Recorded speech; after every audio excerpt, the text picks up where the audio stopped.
U asta o'rnidan turdi, yonimga kelib, orqamdan tushib ketgan sochlarimni sekin siladi. Shu on yuragim hapriqib ketdi, butun tanamdan to'lqin yugurdi. Ko'zlarim beixtiyor jim qotdi. Erim vafot etganiga 2 yildan oshgan edi. U dunyodan o'tganida men ham go'yo o'sha zahoti umrimni yo'qotgandek bo'ldim. 28 yoshimda beva qoldim. Qaynotam, qaynona va qayni ukam bilan bir uyda yashardim.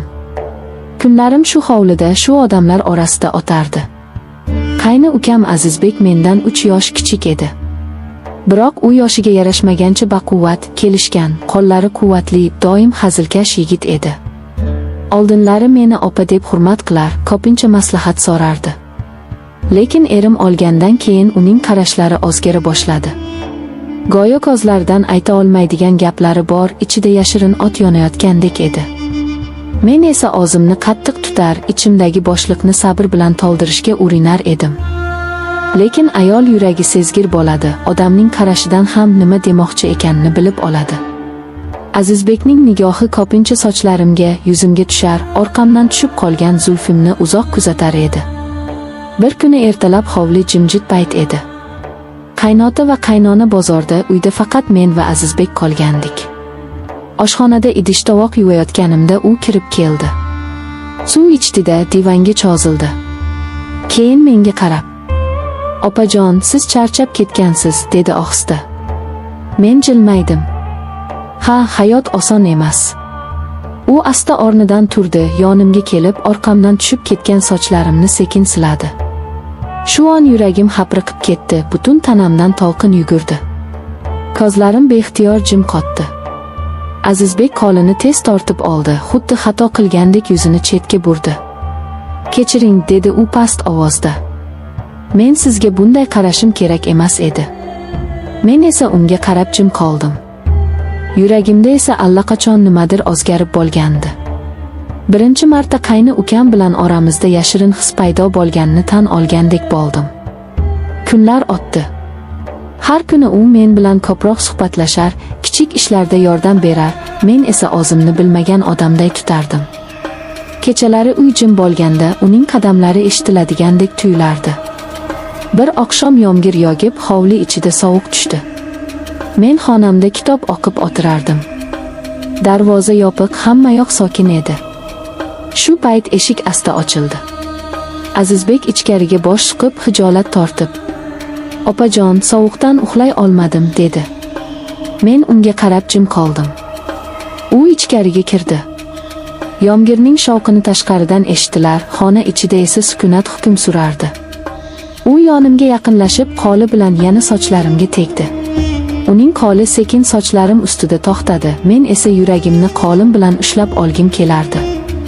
Yomg'irning tomchilari deraza ortidan bir maromda yog'ar, xona ichida esa faqat yurak urishim eshitilayotgandek edi. Azizbek bir zum jim turdi, keyin asta pichirladi. "Men sizni juda hurmat qilaman, lekin yuragimga buyruq bera olmayapman." Bu so'zlar meni titratib yubordi. Birinchi marta qayni ukamdan bu qadar samimiy ohangda gap eshitardim.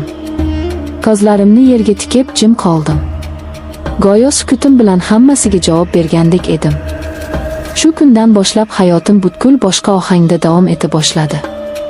U endi menga faqat qayni emas, balki yaqin insondek qarar, men esa o'zimni tutishga harakat qilsam-da, ko'nglimdagi hislarni yashira olmasdim. Uy ichida har kuni oddiy holatlar bo'lib o'tsa-da, bizning orasimizdagi yashirin sir, yashirin qarashlar hammasini boshqacha ma'no bilan to'ldirardi. Bir kuni ertalab bog'da sabzi yulib, birga tozalayotganimizda u qo'limdan pichoqni olib qo'ydi. "Qo'lingiz qattiq ishlardan charchamasin", dedi. Men jilmayib, "Men sizni onangiz kabi qarashga odatlangandim-ku, endichi."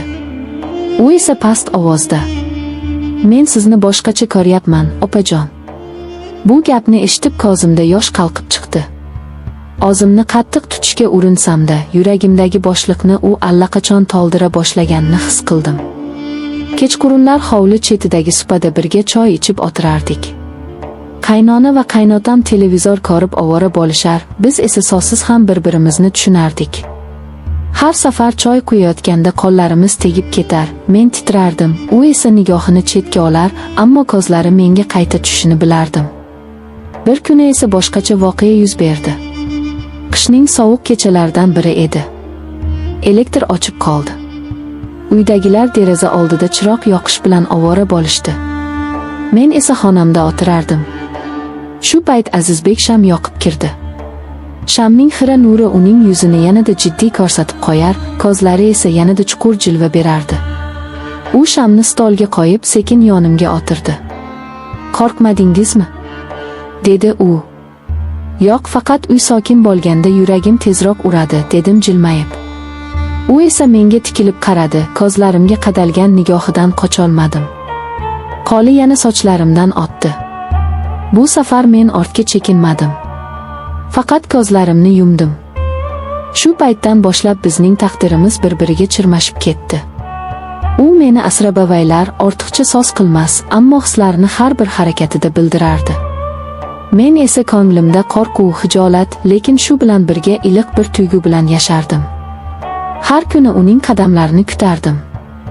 Odamlar ko'zdan yashirish oson emas edi. Lekin biz hech kim sezmaydigan darajada ehtiyotkor edik. Qaynona ba'zan "Siz ikkovingiz hamisha birga bo'lib qolasizlar", deb kulib qo'yardi. Bu gap menga ham, unga ham galati tuyulardi. Lekin ichimizda sir yashiringanini hech kim bilmasdi. Kunlar, oylar o'taverdi. Men baribir o'zimni qattiq tutardim. Chunki qayni uka bilan munosabat ochiq ko'rinib qolsa, butun oila buzilib ketishini bilardim. U ham meni tushunar, lekin sevgisini yashira olmasdi. Har safar yonimdan o'tganida sekin pichirlardi. "Bir kun sizsiz yashay olmay qolsam nima bo'ladi?" Men esa ko'zlarimni yumib, "Sabr qil, hammasi o'z yo'lini topadi", derdim. Oradan kunlar o'tdi. Qish asta sekin ketib, bahor nafasi esdi. Hovlimizda go'za ko'chatlari ekildi, bog'da gullar ochila boshladi. Men har kuni hovliga chiqib gullarga suv quyardim. Azizbek esa daladan charchab kelsa ham yonimda turib menga qarashardi. Unga qaramaslikka harakat qilardim, lekin nigohim baribir sirtdan ko'z tashlardi. Uning quvvati, yelkalarining kengligi, ko'zlaridagi iltijoli nurlar meni beixtiyor o'ziga tortardi. Bir kuni hovlida gullarga suv quyayotgandim, u orqamdan sekin keldi. Men sezmadim. Qo'limdagi chelakni ko'tarib gullar orasida yurar edim. Shu payt u orqamdan kelib, qo'limdan chelakni oldi. "Sizga ogir, men qilaman", dedi. Men qarshilik qilmadim. U chelakni qo'yib, qo'llarimni ushlab qoldi. Yuragim hapriqib ketdi. U esa menga qarab, "Sizsiz men yashay olmayapman", dedi. Men qaltiradim, lekin qo'llarimni tortib olmading. O'sha zahoti eshik taraqlab ochilib, qaynona kirib keldi. Biz tezda o'zimizni boshqa ish bilan ovora qilib ko'rsatdik. Ammo yuragim hali ham joyiga tushmagandi. Kechqurun uy jim bo'lganda xonamda o'tirardim. Deraza ortidan shamol barglarini shitirlatib, qulog'imga galati tovushlar eshitilardi. Shu payt eshik qoqildi. Men kim ekan deb so'radim. Azizbek edi. "Bir daqiqa chiqib gaplashsak bo'ladimi?" dedi u. Men ikkilanib turdim, lekin baribir tashqariga chiqdim. Hovli jimjit, osmonda yulduzlar charaqlardi. U supa yoniga meni boshlab bordi. Nigohlari titrar, so'zlari qaltirardi. "Men sizni sevib qoldim. Qanday aytishni bilmadim. Opa deb yursam ham yuragim boshqa narsani istayapti", dedi u. Men titrab ketdim. Bu gapni kutgan edim, lekin o'zimga tan olishdan qo'rqardim. "Azizbek, bu gaplaringni hech kim eshitmasin. Oila, or-nomus, qarindoshlik bor", dedim. U esa qo'llarimni mahkam ushlab, "Men buni yashira olmayman. Yuragimni yondirayotgan tuyg'u o'zimni qiynayapti. Men sizsiz yashay olmayman", dedi. Ko'zlaridan yosh qalqib chiqdi. Men esa ko'zimni yumib sukut qildim. Sukutim hammasini anglatardi. Shu kundan keyin bizning ichki dunyomiz butkul o'zgardi. Har kuni ko'zimizda sirli bir aloqa, qalbimizda yashirin bir ehtiros bor edi. Lekin biz uni hech kimga bildirmaslik uchun o'zimizni tiyib yashardik. Bir oqshom yomg'ir yog'di. Uy ichida sovuq tushdi. Hamma xonalarda edi. Men ko'rpaga o'ralib kitob o'qib yotganimda eshik asta ochildi. Azizbek kirdi. Uning nigohidan hammasini anglab bo'lardi. Shamning xira yorug'ida u sekin yonimga keldi. Men ortga chekinmadim. U esa qo'limni ushlab sochlarimni silay boshladi. Shu kecha bizning taqdirimiz bir-biriga chirmashib ketdi. So'zsiz faqat ko'zlar va teginishlar orqali bir-birimizni tushundik. Oradan kunlar, oylar o'tdi. Biz yashirin sevgimizni yurakda saqlab yashardik. Qaynota va qaynona buni bilmasdi. Lekin men ko'p o'ylardim, bu tuyg'u qachongacha yashirin qoladi? Odamlar bilib qolsa nima bo'ladi? Shunday savollar meni qiynardi, lekin yuragim baribir Azizbekni istardi. Har kuni uni ko'rishga, uning qo'lini ushlashga, ovozini eshitishga talpinardim. U ham meni kutardi. Bir kuni u dedi: "Bir kun kelib men sizni ochiq sevishni xohlayman. Hech kimdan yashirmay yoningizda bo'lishni istayman." Men esa unga qarab ko'zlarimdan yosh chiqib, "Taqdirimiz nima yozsa shuni ko'ramiz" dedim.